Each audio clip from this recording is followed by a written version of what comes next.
ఒక పెద్ద అడవిలో ఒక సింహం, ఒక ఆవు, ఒక గాడిద ఉండేవి. సింహం అడవిలో రాజు. ఆవు చాలా మృదువుగా శాంతంగా ఉండేది.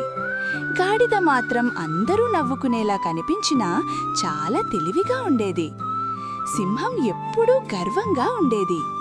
నేనే అడవిలో బలవంతుడిని, నా మాటే చట్టం అని గర్జించేది. ఆవు భయంతో నిశ్శబ్దంగా ఉండేది. గాడిద మాత్రం నవ్వుతూ ఉండేది.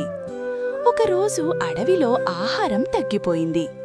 సింహం కోపంగా, నేను ఆకలితో ఉన్నాను, మీలో ఒకరు నాకు ఆహారం కావాలి. ఆవు భయపడింది. గాడిద ఆలోచించింది. గాడిద చెప్పింది, రాజా, మీరు నిజంగా గొప్పవారు, కాని నిజమైన రాజు ఎవరో పరీక్షిద్దాం. సింహం ఆశ్చర్యపోయింది. ఏ పరీక్ష? గాడిద, ఎవరు ఎక్కువ కాలం ఆకలిని తట్టుకుంటారో వారే నిజమైన బలవంతుడు. సింహం తన గర్వంతో ఒప్పుకుంది.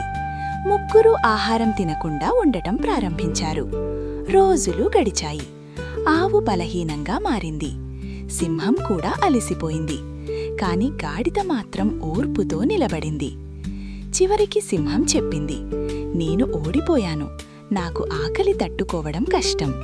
గాడిద నవ్వుతూ చెప్పింది, రాజా, బలమంటే కేవలం శక్తి కాదు, ఓర్పు కూడా బలం. సింహం తన తప్పు గ్రహించింది. ఆవుతో చెప్పింది, నిన్ను తినాలని అనుకోవడం నా తప్పు. గాడిదకు చెప్పింది, నీ వల్ల నేను నిజం తెలుసుకున్నాను.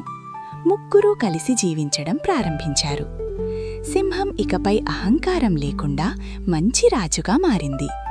నిజమైన బలమంటే శక్తి కాదు, ఓర్పు, జ్ఞానం.